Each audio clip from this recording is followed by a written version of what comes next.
മരണത്തെ മുഖാമുഖം കണ്ട നിമിഷം.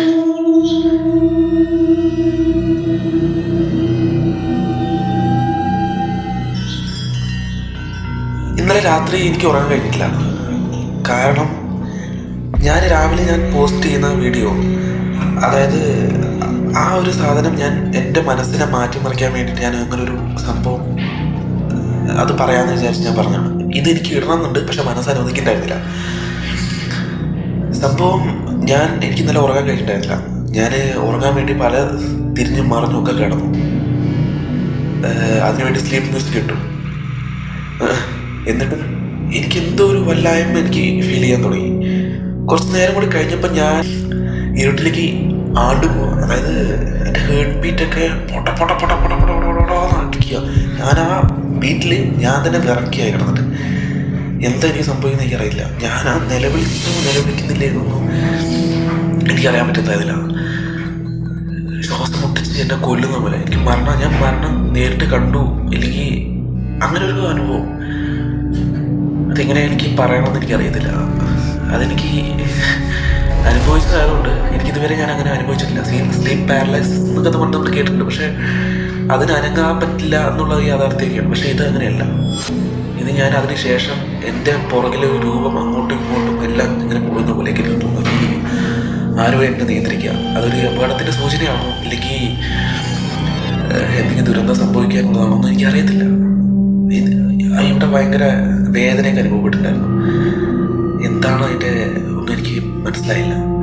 അങ്ങനെ ആലോചിച്ചപ്പോഴാണ്, ഞാനിങ്ങനെ ഇരുന്നപ്പോഴാണ് ഇതേപോലെ ഒരു മരണമുഖം നേരിട്ടൊരു വ്യക്തി നമ്മുടെ ചരിത്രത്തിൽ, അതായത് എന്താ പറയുക, 1849 ഫിയോദർ ദോസ്തോവ്സ്കി എന്ന് പറയുന്ന ഒരു വ്യക്തി. അദ്ദേഹത്തിൻ്റെ ഭരണകൂടത്തിനെതിരെ പ്രവർത്തിച്ചു എന്ന കുറ്റത്തിനാണ് അയാളെ വെടിവെച്ച് കൊല്ലാൻ തീരുമാനിക്കുന്നത്. അപ്പോൾ ഇങ്ങനെ അവസാനം അയാളുടെ കൂട്ടുകാരനെയും ഇയാളിനെയൊക്കെ ഇവിടെ കെട്ടിയിട്ട് തോക്കുകൾ അദ്ദേഹത്തിൻ്റെ ഉന്നം വെച്ച് മരിക്കാൻ സെക്കൻഡുകൾ മാത്രമേ ഉള്ളൂ, ഒരു 60 സെക്കൻഡ് മാത്രം. അപ്പോഴാണ് അവിടുത്തെ രാജാവിൽ നിന്ന് മാപ്പ് ലഭിക്കുന്നത്. നാട് കടത്തിയാൽ മതി, കൊല്ലണ്ട എന്നുള്ളത്. അദ്ദേഹം ആ നിമിഷം ചിന്തിച്ച ആ ഒരു ചിന്താഗതി പൂർണ്ണമായും മാറ്റി. ഈ ലഭിക്കുന്ന ഓരോ നിമിഷവും വിലപ്പെട്ടതാണ് അദ്ദേഹം തിരിച്ചറിഞ്ഞു കഴിഞ്ഞിട്ടുണ്ടായിരുന്നു. പ്രശസ്തി ഈ അനുഭവത്തിന് ശേഷമാണ് അദ്ദേഹം ക്രൈം ആൻഡ് പണിഷ്മെന്റ് പോലുള്ള ലോകോത്തര കൃതികൾ രചിച്ചത്. മനുഷ്യന്റെ ഉള്ളിലെ ആ ഇരുണ്ട വശങ്ങളും ഭയവും ഇത്രത്തോളം ആഴത്തിൽ എഴുതാൻ അദ്ദേഹത്തിന് കഴിയുന്നത് ആ മരണാനുഭവം കൊണ്ടാണ്. ചുറ്റുള്ളതൊന്നും കാണാമില്ല, സെക്കൻഡുകൾ മാത്രം നിൽക്കുമ്പോൾ വേണ്ടി തോക്കിന്റെ മുന്നിൽ നിൽക്കുമ്പോൾ അതേപോലുള്ള ഒരു അവസ്ഥ അതാണ് ഞാൻ ആലോചിച്ചിട്ടുണ്ടായിരുന്നത്. എനിക്ക് പറ്റിയപ്പോൾ വല്ലാത്തൊരു അനുഭവമായിരുന്നു. ഇതിൽ സാധാരണ പോലെ ഞാൻ ഒന്നും കഴിച്ചിട്ടൊന്നുമില്ല. അല്ലെങ്കിൽ 2 അടിച്ചിട്ട് കിടക്കുന്നതാണ്. ഞാൻ ഫുഡ് കഴിച്ച് കിടന്നുറങ്ങുമ്പോൾ എനിക്ക് കിടന്നുറങ്ങാൻ പറ്റുന്നില്ല. എങ്ങനെ നോക്കിയിട്ട് എനിക്ക് ശ്രമിക്കാൻ പറ്റുന്നില്ല. അങ്ങനെയാണ് ഇല്ലെങ്കിൽ ഇതെൻ്റെ ഒരു കുഴപ്പമാണെന്ന് പറയാം. ഞാൻ ഗൂഗിൾ ചെയ്ത് നോക്കിയപ്പോൾ ഈ മാനസിക പിരിമുറുക്കം അങ്ങനെയുള്ളവർക്കൊക്കെ ഇത് വരുന്നു. പിന്നെ ഒരു കാര്യം, എനിക്ക് ജലദോഷം ഉണ്ടായിരുന്നു.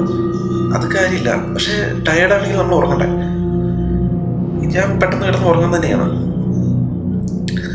പക്ഷേ ഇത്